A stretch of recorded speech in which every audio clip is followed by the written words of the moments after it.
Meus filhos venderam minha casa, enquanto eu ainda morava nela.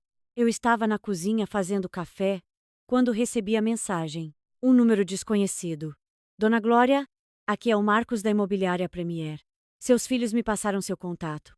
Gostaria de agendar uma visita para avaliar o imóvel e começarmos o processo de venda. Tenho disponibilidade amanhã às 10 horas. Confirma? Eu li 3 vezes. 4. 5. As palavras não faziam sentido. Processo de venda. Meus filhos. Minha casa. Meu nome é Glória Mendes. Tenho 71 anos. Moro nesta casa há 47 anos, desde que casei com Antônio. Que Deus o tenha. E viemos para cá com uma mala de roupas e um colchão emprestado. Nesta casa eu criei 3 filhos. Nesta casa eu velei meu marido quando o câncer levou ele a 12 anos.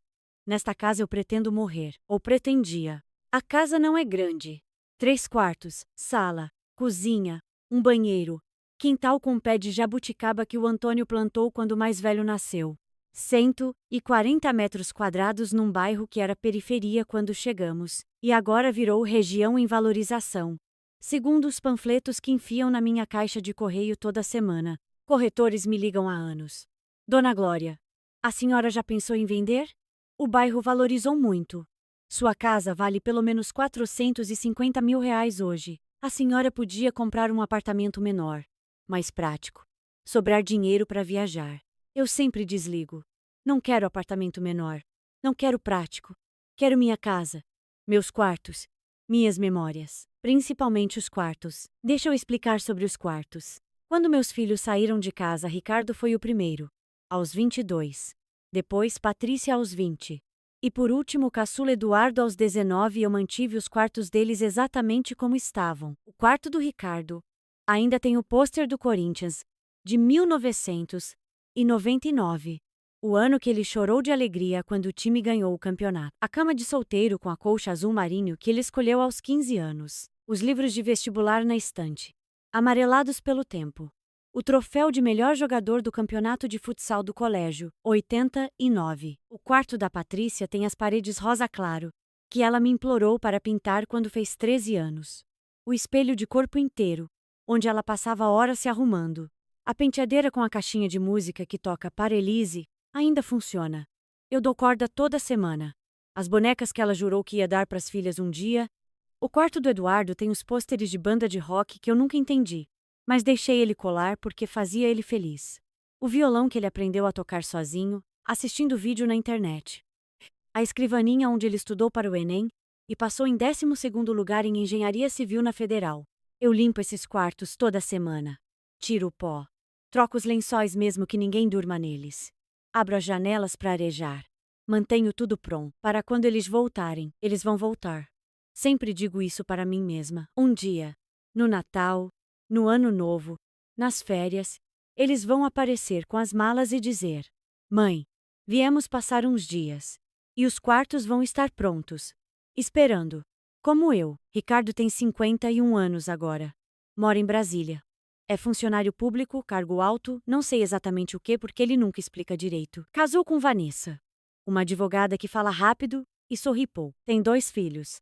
Henrique, 24 anos, e Beatriz, 21. Meus netos que eu vi crescer por fotos. A última vez que Ricardo veio me visitar foi há 6 anos. Natal de 2018. Ficou 2 dias. Passou a maior parte do tempo no celular, resolvendo coisas do trabalho. Vanessa reclamou do colchão, da falta de ar-condicionado, do barulho dos cachorros do vizinho. Os netos ficaram no quarto jogando videogame no celular. Mal olharam para mim. Foram embora no dia 26. Ricardo me deu um beijo na testa e disse: Mãe, a gente se fala. Cuida da senhora. A gente se fala. Ele liga no Dia das Mães e no meu aniversário. Às vezes no Natal, se lembrar. Ligações de 5 minutos no máximo. Tudo bem, mãe? Tudo bem, filho. Precisa de alguma coisa? Não, filho. Então tá, beijo. Patrícia tem 48 anos. Mora em Curitiba. Casou, divorciou, casou de novo. O primeiro marido era um inútil que ela sustentou por 7 anos. O segundo é um empresário que ela conheceu num aplicativo de namoro. Parece bom homem, pelo pouco que vi. Ela não tem filhos. Disse que nunca quis. A última vez que Patrícia veio foi há 4 anos. Ficou um fim de semana. Trouxe o marido novo para eu conhecer. Ele foi educado, elogiou minha comida, perguntou sobre a história da casa, mas Patrícia passou o tempo todo tensa, como se estivesse com pressa de ir embora. No domingo, antes de irem, ela olhou para o quarto dela, para as paredes rosa, para a caixinha de música, e disse: Mãe, a senhora não acha que já era hora de mudar isso? Parece um museu. É meio triste. Eu disse que não achava triste. Achava esperançoso. Ela deu de ombros e foi embora. Eduardo tem 45 anos. Meu caçula. O que eu achava que ia ser diferente. Ele mora em São Paulo. Virou engenheiro de sucesso, trabalha numa multinacional, ganha bem. Casou com Fernanda, uma mulher bonita e fria, que me trata com uma polidez que parece ensaiada. Tem uma filha, Manuela, 13 anos, que eu vi pessoalmente 3 vezes na vida. Eduardo era o que mais me ligava. Toda semana, sem falta, durante anos. A gente conversava sobre tudo o trabalho dele, a vida, as notícias. Ele me mandava fotos da Manuela, vídeos de apresentação de escola, mensagens de bom dia, mas há 2 anos, as ligações foram diminuindo. Toda semana virou a cada 15 dias. Depois uma vez por mês. Depois só em datas especiais. Eu perguntei uma vez: Filho, está tudo bem? A gente quase não conversa mais. Ele disse: Está tudo bem, mãe. É só a vida, sabe? Correria. Mas eu penso na senhora. Pensar não é a mesma coisa que ligar. Pensar não é a mesma coisa que visitar. Pensar não preenche o silêncio de uma casa com 3 quartos vazios. Eu deveria ter percebido os sinais. Há 6 meses, Ricardo me ligou fora do horário normal. Era uma quinta-feira, 3 da tarde. Estranho. Mãe, tudo bem? A senhora está de saúde boa? Estou, filho. Por quê? Por nada. Só queria saber. A senhora está dando conta de cuidar da casa sozinha? Não está muito pesado? Pesado por quê? Eu cuido dessa casa há 47 anos. Sei fazer de olhos fechados? É que a senhora já tem 71 anos, né? Não é mais uma jovem. A gente fica preocupado. A gente. Como se os 3 conversassem sobre mim regularmente. Como se eu fosse pauta de reunião. Não precisa se preocupar, filho. Estou ótima. Ele pareceu hesitar. Depois disse: Tá bom, mãe. Só queria ter certeza. Beijo. Desligou. 3 semanas depois, Patrícia me mandou uma mensagem. Um link para um condomínio de apartamentos para idosos em Campinas. Mãe, olha que lugar bonito. Moderno, seguro, tem enfermaria 24 horas. A senhora não acha interessante? Eu respondi: Não acho. Eu tenho minha casa. Ela mandou um emoji de coração e não falou mais no assunto. Um mês depois, Eduardo me ligou. Dessa vez a conversa foi mais longa que o normal. Mãe, eu estive pensando. A senhora sozinha nessa casa grande. Não seria mais prático morar num lugar menor? Sem escada, sem quintal para cuidar, sem tanta manutenção? Eu gosto da minha casa, filho. Gosto do quintal. Gosto da escada. Gosto de tudo. Mas a senhora não sente solidão? 3 quartos vazios, só a senhora andando por aí. Os quartos não estão vazios. Estão esperando. Silêncio do outro lado. Esperando o quê, mãe? Vocês. Esperando vocês voltarem. Outro silêncio. Mais longo. Mãe, a gente não vai voltar a morar aí. A senhora sabe disso, né? A gente tem nossa vida, nossa família, nosso trabalho. Eu sei que não vou morar. Mas visitar. Passar uns dias. Trazer os netos. Como antigamente. Mãe, antigamente foi há 20 anos. As coisas mudam. A gente muda. A senhora precisa aceitar isso. Eu não respondi. Não tinha o que responder. Olha, mãe, a gente só quer o melhor para a senhora. A gente se preocupa. Essa casa grande, sozinha, se acontecer alguma coisa. Se acontecer alguma coisa, eu ligo para a vizinha. Ou para o SAMU. Eu me viro. Ele suspirou. Tá bom, mãe. A gente conversa depois. Beijo. Eu desliguei e fiquei sentada na sala por muito tempo, olhando para a parede com as fotos de família. O casamento do Ricardo. A formatura da Patrícia. O batizado da Manuela. A única vez que eu segurei minha neta mais nova no colo. Eles estavam preocupados. Eu devia ficar feliz, certo? Filhos preocupados é sinal de amor, mas tinha algo no tom deles. Algo que eu não conseguia identificar. Uma urgência, uma insistência. Como se estivessem tentando me convencer de alguma coisa. A mensagem do corretor chegou numa terça-feira de manhã. Dona Glória. Aqui é o Marcos da Imobiliária Premier. Seus filhos me passaram seu contato. Gostaria de agendar uma visita para avaliar o imóvel e começarmos o processo de venda. Tenho disponibilidade amanhã às 10 horas.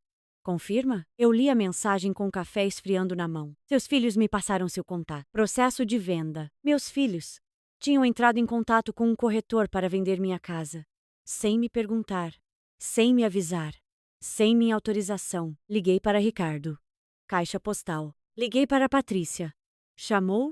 Chamou? Caixa postal. Liguei para Eduardo. Atendeu no quarto toque. Mãe, aconteceu alguma coisa? Aconteceu sim. Eu recebi uma mensagem de um corretor de imóveis dizendo que vocês pediram para ele avaliar minha casa para venda. O que significa isso? Silêncio. Eduardo, eu estou perguntando. O que significa isso? Ele respirou fundo.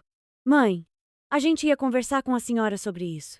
A gente queria ter as informações primeiro. Saber quanto a casa vale, como funciona o processo. Vocês iam conversar comigo depois de já terem decidido tudo? É assim que funciona agora? Ninguém decidiu nada, mãe. A gente só está explorando opções. Opções para quê? Eu não quero vender minha casa. Eu já disse isso. Várias vezes. Mãe, a senhora precisa ser razoável. A senhora tem 71 anos. Está sozinha numa casa de 3 quartos. Essa casa vale mais de 400 mil reais. A senhora podia vender, comprar um apartamento de 150 mil, guardar o resto, viver com mais conforto. Eu vivo com conforto. Eu vivo na minha casa. Mãe, escuta. Não, Eduardo. Você escuta. Essa casa é minha. Está no meu nome. Eu não pedi para vocês explorarem nada. Eu não autorizei corretor nenhum. E eu não vou vender. A senhora está sendo teimosa. Eu estou sendo dona da minha própria vida. Isso é diferente. Silêncio pesado. Mãe, a gente vai conversar sobre isso. Os 3. E depois, a gente fala com a senhora. Mas a senhora precisa entender que a gente só quer o seu bem. Se quisessem o meu bem, teriam me perguntado antes. Teriam me visitado. Teriam aparecido aqui pelo menos uma vez nos últimos 4 anos. Desliguei antes que ele respondesse. Minhas mãos tremiam. Meu coração batia tão forte que eu sentia no pescoço. Fui até o quarto do Ricardo. Olhei para o pôster do Corinthians, amarelado. Para a cama de solteiro que ninguém dormia há décadas. Para o troféu empoeirado. Fui até o quarto da Patrícia. As paredes rosa. O espelho. A caixinha de música que eu dava corda toda semana. Fui até o quarto do Eduardo. Os pôsteres de banda. O violão encostado no canto. A escrivaninha, onde ele estudou para ser alguém. 3 quartos. 3 filhos. 30 anos esperando. E eles queriam vender tudo isso por 400 mil reais. Sentei na cama do Eduardo. A mesma cama onde eu sentava para contar história quando ele era pequeno.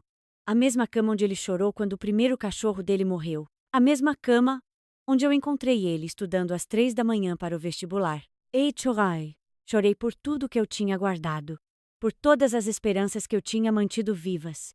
Por todos os lençóis que eu tinha trocado em quartos vazios. Chorei porque finalmente entendi. Eles não iam voltar. Nunca iam voltar. Os quartos podiam ficar prontos por mais 50 anos.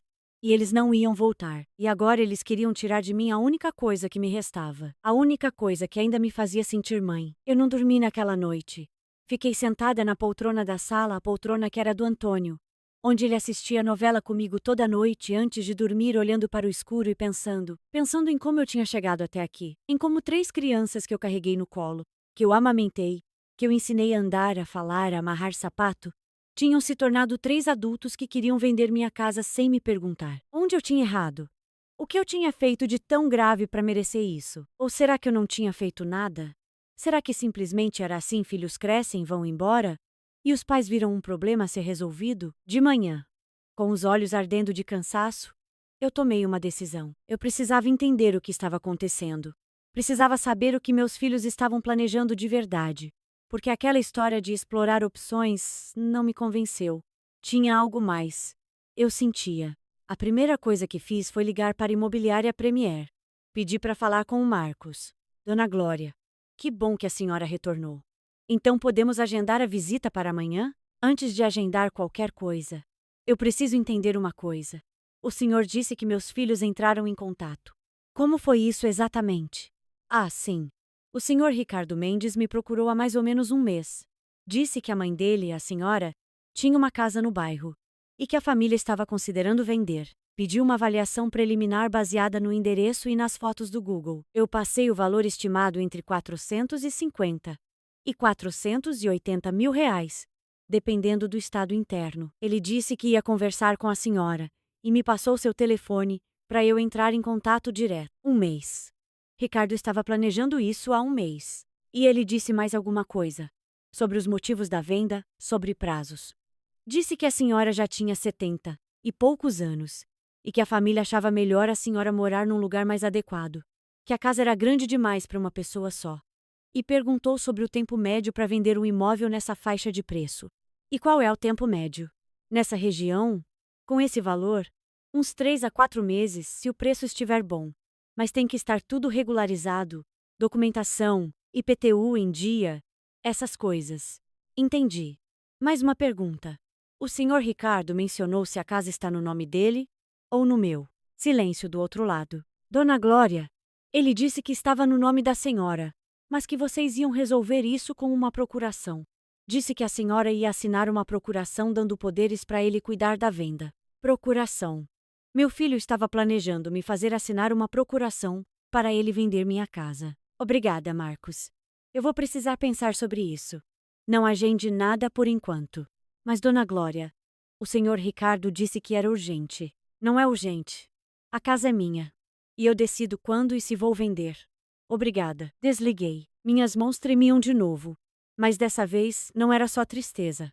Era raiva. Uma raiva que eu não sentia há muito tempo. Uma raiva que esquentava o peito e deixava a mente clara. Eu precisava de ajuda. Precisava de alguém que entendesse de leis, de documentos, de como me proteger. Liguei para a única pessoa que eu confiava para isso. Minha sobrinha Cláudia. Cláudia é filha da minha irmã mais nova, que Deus a tenha. Tem 45 anos, é advogada, especializada em direito de família. Sempre foi a mais chegada a mim dos sobrinhos, passava férias na minha casa quando criança. Ajudou a cuidar do Antônio quando ele ficou doente. Tia Glória? Que surpresa boa!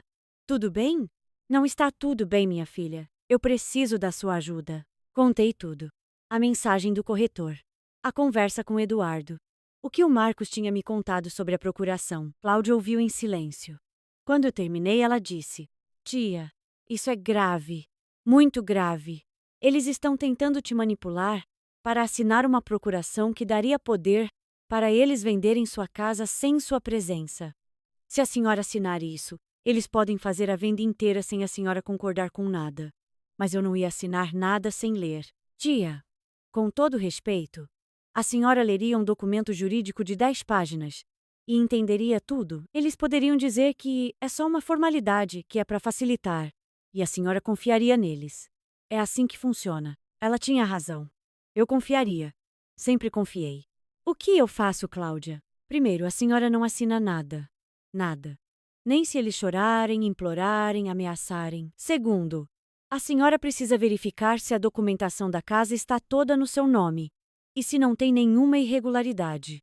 Terceiro, tia, a senhora precisa se preparar para um confronto, porque pelo que a senhora está me contando, seus filhos já decidiram o que querem fazer e não estão perguntando sua opinião. Confronto. A palavra pesou no meu estômago. Eu não sei se consigo, Cláudia.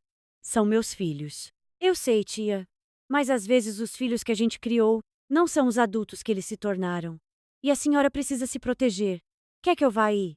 Posso ir no fim de semana? Eu ia gostar muito, minha filha. Então eu vou. E tia, não fala nada para eles até eu chegar. Não atende ligação, não responde mensagem. Deixa eles no vácuo. A senhora precisa de tempo para pensar. Cláudia chegou no sábado de manhã. Trouxe uma mala pequena e uma pasta cheia de papéis. Tia, eu fiz uma pesquisa. A escritura da casa está no seu nome. Isso eu confirmei no cartório online. Mas eu preciso ver os documentos originais. A senhora tem tudo guardado? Eu tinha. Numa pasta no guarda-roupa, junto com a certidão de casamento, a certidão de óbito do Antônio, os documentos dos filhos. Cláudia passou 2 horas analisando tudo. Quando terminou, sentou na minha frente com uma expressão séria. Tia, a casa é sua. 100% sua. O tio Antônio deixou para a senhora em testamento. Está tudo registrado. Seus filhos não têm nenhum direito sobre essa casa enquanto a senhora estiver viva. A única forma de eles venderem é se a senhora autorizar por procuração Ou assinando a escritura de venda. Então eu estou segura? Legalmente sim. Mas. Ela hesitou. Tia, eu preciso te contar uma coisa. Eu fiz uma pesquisa sobre seus filhos, sobre a situação financeira deles. Meu coração acelerou. Que situação? O Ricardo está endividado. Muito endividado.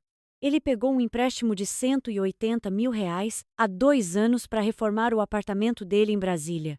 Está atrasado em 5 parcelas. O banco já mandou notificação de execução. R$ 180 mil. Meu filho devia R$ 180 mil e nunca me contou nada. A Patrícia está melhor, mas o marido dela perdeu um processo grande ano passado. A empresa dele está com problemas de fluxo de caixa. Nada desesperador, mas eles estão apertados. E o Eduardo? Cláudia baixou os olhos. O Eduardo é o pior, tia. Ele foi demitido da multinacional há 8 meses. Não conseguiu outro emprego no mesmo nível. Está trabalhando como consultor autônomo, ganhando menos da metade do que ganhava antes. E ele tem um padrão de vida alto, apartamento financiado, escola particular da filha, carro importado. Está se afundando. 8 meses. Meu filho caçula estava desempregado há 8 meses e não me contou. Continuou me ligando quando ligava fingindo que estava tudo bem. Tia, a senhora entende o que isso significa? Eu entendia. Finalmente entendia. Eles querem o dinheiro da casa para pagar as dívidas deles. Isso. A casa vale 450 mil. 480 mil. Dividido em 3, dá 150 mil.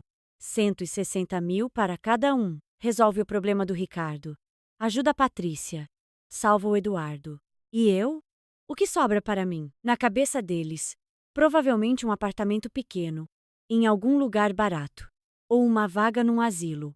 Ou, tia, eu não quero ser cruel, mas preciso ser honesta. Pelo que eu vi, eles não estão pensando em você, estão pensando neles. Eu fiquei em silêncio por muito tempo, olhando para a sala onde eu tinha passado 47 anos da minha vida, para o sofá onde meus filhos sentavam para assistir desenho, para a estante com as fotos de família, para a janela que dava para o quintal com um pé de jabuticaba. Cláudia, o que você acha que eu devo fazer?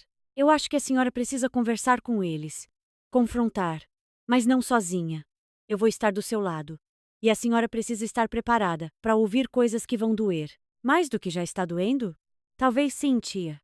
Talvez sim. Eu mandei uma mensagem para o grupo de WhatsApp da família. Sim, temos um grupo. Chama Família Mendes. Quase nunca é usado, a não ser para eu mandar foto de bolo que eu fiz e receber 3 emojis de coração em resposta. Filhos, preciso conversar com vocês. Pessoalmente. É importante. Podem vir aqui no próximo fim de semana? Ricardo respondeu primeiro. Mãe, Brasília é longe. Não dá para fazer por vídeo? Patrícia. Também acho que vídeo é mais prático. Eduardo demorou para responder. Quando respondeu, foi diferente. Eu posso ir, mãe. Sábado. Eu insisti. Precisa ser pessoalmente. Os 3. É sobre a casa. Sobre a casa. Eu sabia que isso ia fazer eles virem. E fez. Ricardo confirmou no dia seguinte. Patrícia confirmou depois. Os 3 viriam no sábado. O sábado chegou. Eu acordei às 5 da manhã, mesmo tendo ido dormir tarde. Fiz café. Fiz bolo. Arrumei a sala. Coloquei flores na mesa. Hábitos de mãe. Mesmo quando os filhos vêm para te trair, você faz bolo. Cláudia chegou às 9. Me ajudou a organizar os documentos que ela tinha preparado. Ficou do meu lado me dando força. Ricardo chegou primeiro, às 10h30. Veio de avião, pegou o táxi do aeroporto. Entrou na casa olhando ao redor, como se estivesse avaliando. E provavelmente estava. Mãe, tudo bem? Que bom ver a senhora. Me deu um beijo no rosto. Frio. Formal. Patrícia chegou 15 minutos depois. Veio de carro de Curitiba, dirigiu a noite toda. Parecia cansada. Também me deu um beijo frio. Eduardo foi o último. Chegou ao meio-dia. Tava mais magro do que eu lembrava. Olheiras fundas. Roupa que parecia cara, mas estava amassada. Como se ele tivesse dormido com ela. Mãe. Ele me abraçou. Um abraço de verdade, diferente dos outros.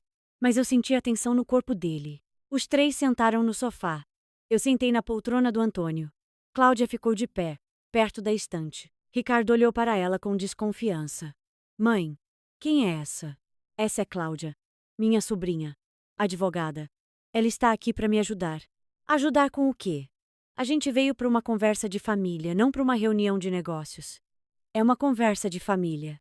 Mas também é sobre a minha casa. E eu quero ter alguém que entende de leis do meu lado. Os três se entreolharam. Vi a troca de olhares. A comunicação silenciosa. Tá bom, mãe. Então vamos conversar. Ricardo cruzou os braços. A senhora disse que era sobre a casa. O que a senhora quer falar? Eu respirei fundo. Olhei para Cláudia. Ela assentiu.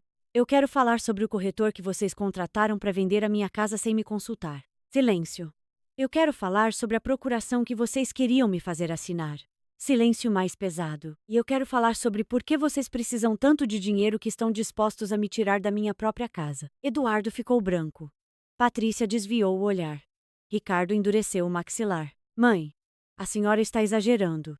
A gente só queria. Eu sei o que vocês queriam, Ricardo. Vocês queriam vender minha casa, me enfiar num apartamento pequeno ou num asilo e dividir o dinheiro entre vocês, porque você deve R$ 180 mil para o banco, porque a empresa do marido da Patrícia está com problemas, porque o Eduardo foi demitido há 8 meses e está se afogando em dívidas. Os três me olharam como se eu tivesse dado um tapa neles. Como? Como a senhora sabe disso? Eduardo perguntou, a voz falhando. Eu tenho uma sobrinha advogada que sabe pesquisar. Mas não é isso que importa. O que importa é que vocês mentiram para mim. Por meses, por anos, me ligavam dizendo que estava tudo bem, que a vida estava ótima, enquanto afundavam em dívida. E quando precisaram de dinheiro, não vieram me pedir ajuda. Vieram pegar o que é meu. Mãe, não é assim. Patrícia começou. É assim sim. É exatamente assim. Vocês não me perguntaram se eu queria vender. Vocês decidiram por mim. Como se eu fosse uma velha caduca que não sabe o que quer. Como se essa casa fosse de vocês e eu fosse só um obstáculo. Ricardo se levantou. Mãe, a senhora está sendo injusta. A gente só queria o melhor para a senhora. A senhora está velha, sozinha, cuidando de uma casa enorme. Eu tenho 71 anos, não 90. Eu cuido dessa casa há 47 anos. Eu sei cozinhar, limpar, pagar minhas contas. Eu não preciso que vocês decidam o que é melhor para mim, mas a senhora precisa de cuidado. E se a senhora cair? E se a senhora passar mal? Quem vai socorrer? E quem vai me socorrer se eu estiver num apartamento de 50 metros quadrados em Campinas? Vocês? Vocês que não aparecem há anos? Vocês que não sabem nem a cor das paredes do meu banheiro? Silêncio. Eu vou te dizer quem me socorre, Ricardo. A vizinha do lado, Dona Helena, que tem a chave da minha casa e me liga todo dia para saber se estou bem.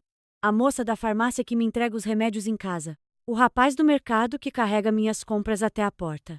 Pessoas que vocês nem sabem que existem. Pessoas que estão mais presentes na minha vida do que vocês nos últimos 10 anos. Eduardo estava chorando. Lágrimas silenciosas escorrendo pelo rosto. Mãe, eu queria ter contado. Sobre o emprego, sobre as dívidas. Mas eu tinha vergonha. A senhora sempre teve tanto orgulho de mim.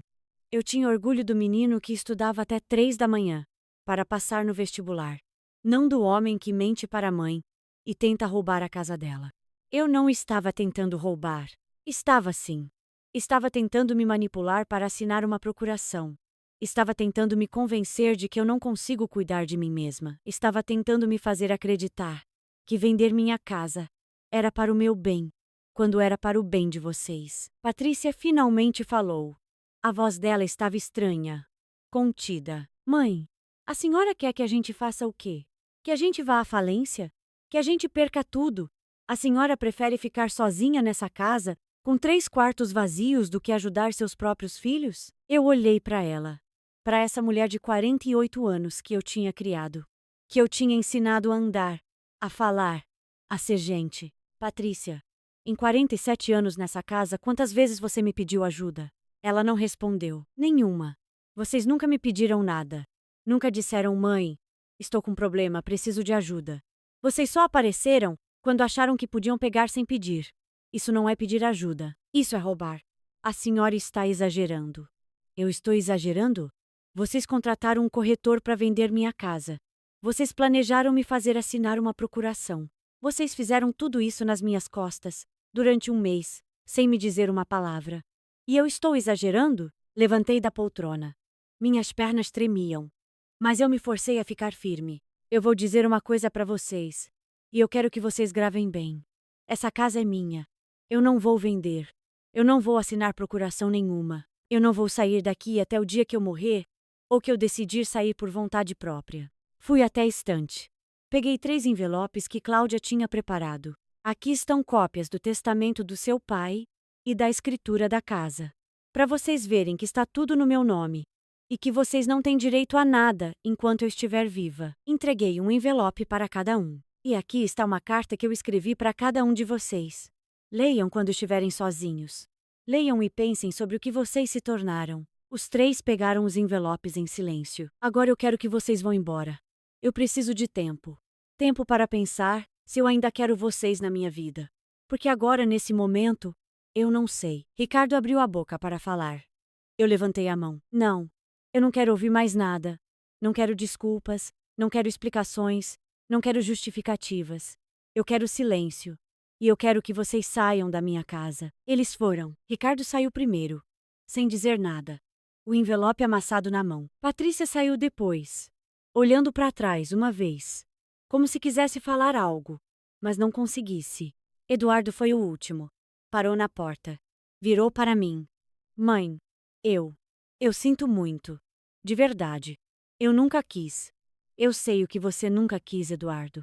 Mas você fez. E agora precisa viver com isso. Ele assentiu, saiu.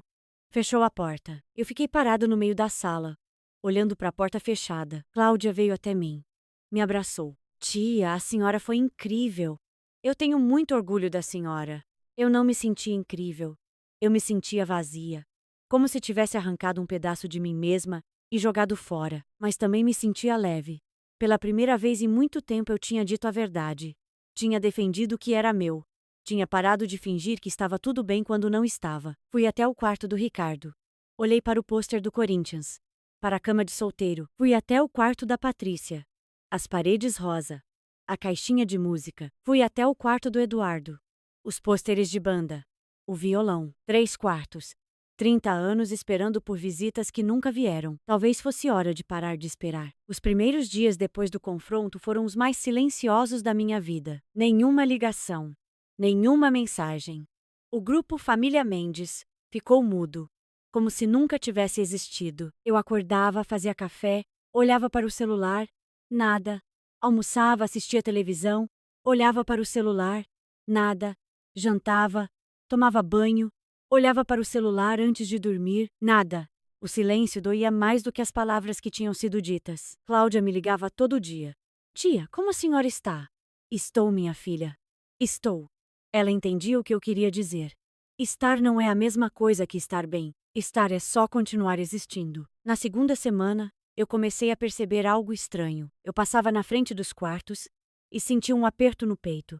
Não de saudade de outra coisa. De vergonha, talvez. De constrangimento. 30 anos, mantendo aqueles quartos como santuários. 30 anos, trocando lençóis que ninguém usava. 30 anos, dando corda numa caixinha de música que ninguém ouvia. Para quê? Para filhos que não vinham. Que não queriam vir. Que só apareceram quando queriam algo de mim. Numa terça-feira de manhã, eu acordei com uma decisão tomada. Não sei se foi um sonho, uma revelação, ou só o cansaço de 71 anos finalmente falando mais alto que a teimosia. Eu ia mudar os quartos. Liguei para Cláudia. Minha filha, você pode vir aqui no fim de semana? Eu preciso de ajuda para uma coisa. Claro, tia. Ok. Eu vou reformar os quartos. Silêncio surpreso do outro lado. Reformar como, tia? Vou tirar tudo. Os pôsteres, as camas, as bonecas, tudo. Vou transformar em outra coisa. Não sei o que ainda. Mas não vai ser mais quarto de filho que não existe. Cláudia chegou no sábado com o marido, Rogério, que é bom de obra. Trouxeram caixas de papelão, sacos de lixo, ferramentas. Começamos pelo quarto do Ricardo. Tirei o pôster do Corinthians da parede. Estava grudado há tanto tempo que deixou uma marca amarelada no reboco. Dobrei e coloquei numa caixa.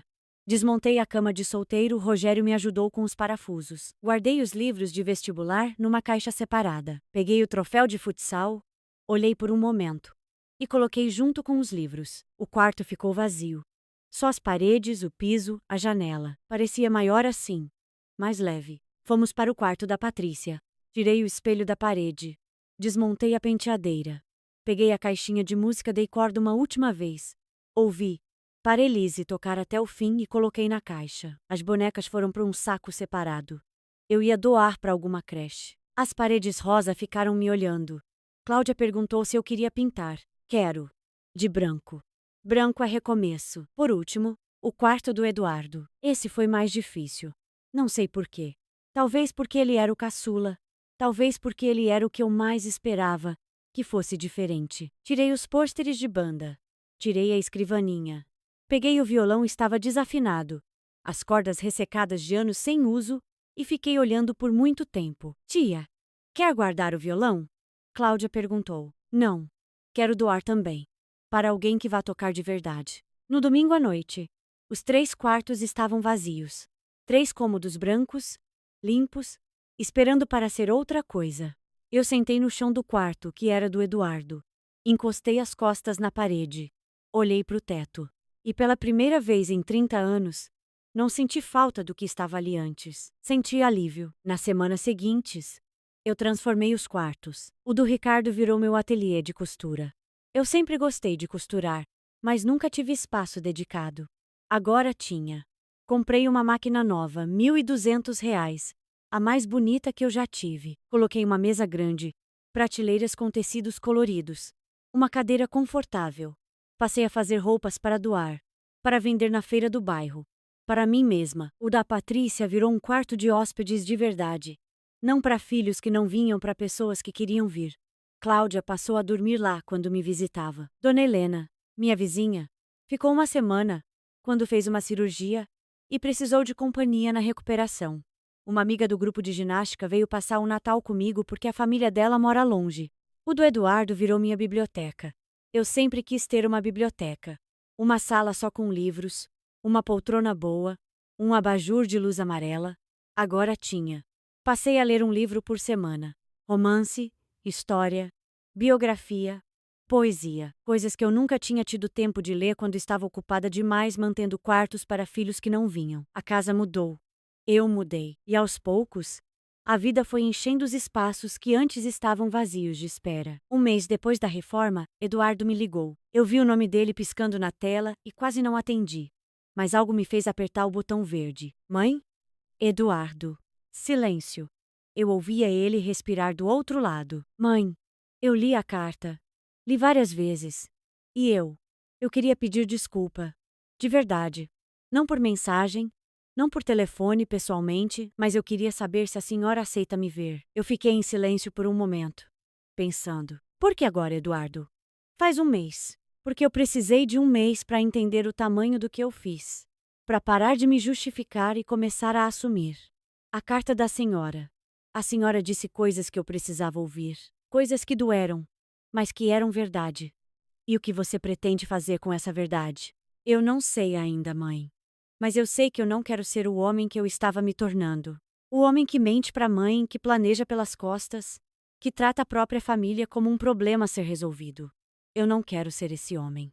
Eu respirei fundo. Você pode vir. Sábado. Para almoçar. Obrigado, mãe. Obrigado. Eduardo chegou no sábado ao meio-dia.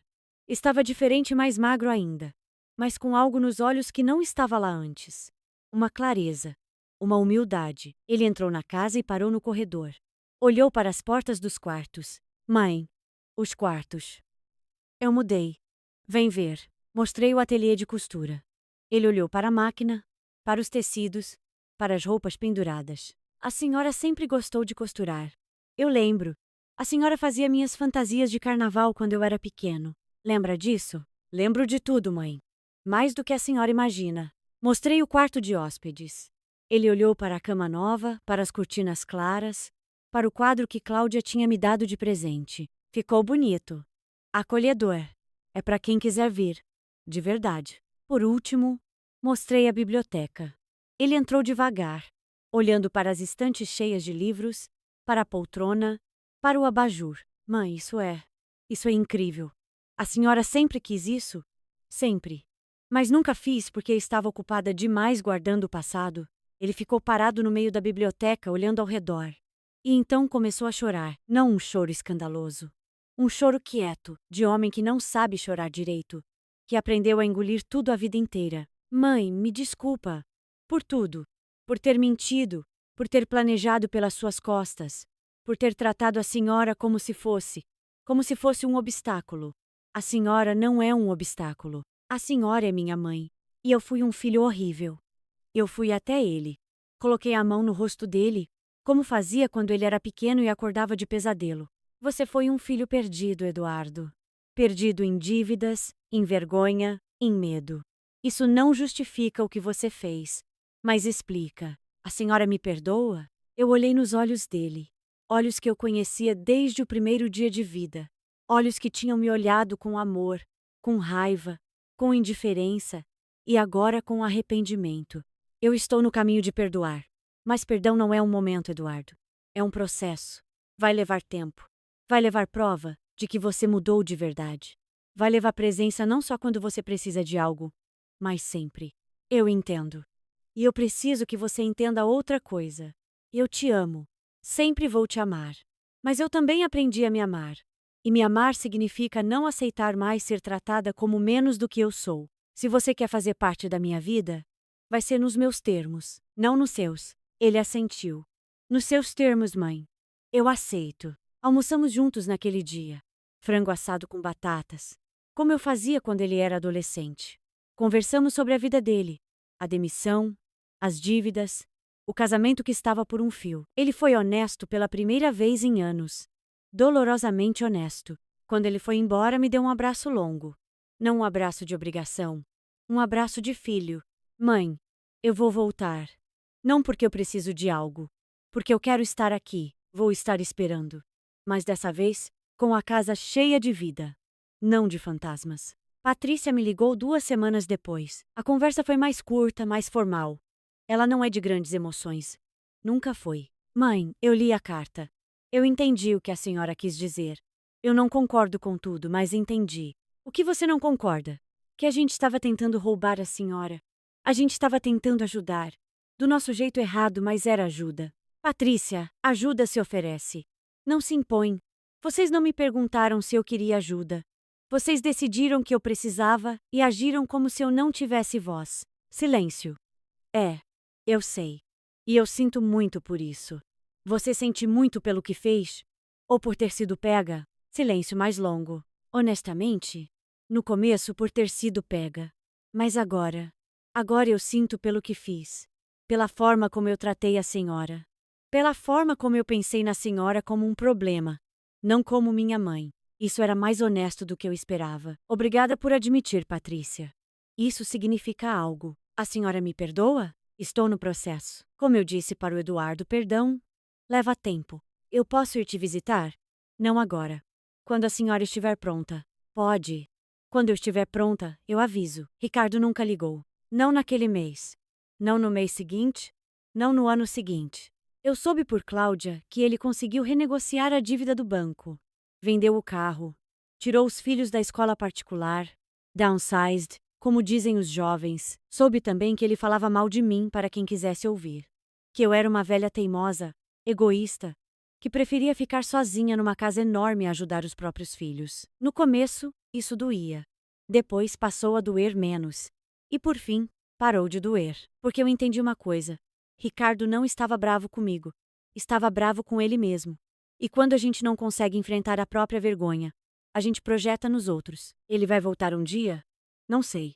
Talvez sim. Talvez não. Mas eu não vou mais esperar. 1 ano depois do confronto, eu completei 72 anos. Eduardo veio com a família. Fernanda, que eu sempre achei fria, me surpreendeu com um bolo que ela mesma fez. Não estava muito bonito, mas estava gostoso. Manuela, minha neta, passou a tarde inteira comigo, me mostrando vídeos no celular, me ensinando a usar filtros de foto. Vó, a senhora fica engraçada com orelha de cachorro. Eu já tenho orelha de velha. Não preciso de orelha de cachorro. Ela riu. Eu ri. Fernanda riu. Eduardo chorou, ele anda chorando fácil. Desde que começou a fazer terapia. Patrícia veio no dia seguinte. Trouxe o marido, que continuava educado e simpático. Ficaram um fim de semana. Ela me ajudou a organizar o ateliê de costura, que já estava ficando apertado de tanto tecido. Mãe, a senhora podia vender essas roupas pela internet. Eu posso te ajudar a montar uma loja virtual. Loja virtual? Eu tenho 72 anos. E daí? Idade não é desculpa. A senhora é mais ativa que muita gente de 50. Ela montou a loja. Chama Ateliê da Dona Glória. Eu vendo roupas artesanais para o Brasil inteiro. Ganho uns R$ 2.500 por mês. Não é muito, mas é meu. Cláudia veio também, claro. Trouxe um presente que me fez chorar. Um quadro com uma foto da minha casa, pintado à mão por uma artista local. Para a senhora lembrar, tia. Essa casa é sua. Sempre foi. Sempre vai ser. Penduramos o quadro na sala, no lugar onde antes ficava a foto do casamento do Ricardo. Ricardo não veio no meu aniversário, mas Henrique veio. Meu neto mais velho, 25 anos agora, apareceu na minha porta numa tarde de domingo, um mês depois da festa. Vó, eu posso entrar? Eu quase não o reconheci. Tinha crescido tanto. Estava homem. Mas os olhos eram os mesmos olhos do Antônio, meu marido. Que Deus o tenha. Claro que pode, meu filho. Entra. Ele entrou. Olhou ao redor. Viu as mudanças. Vó, está diferente. Mas está bonito. Obrigada, meu amor. Quer café? Bolo? Quero.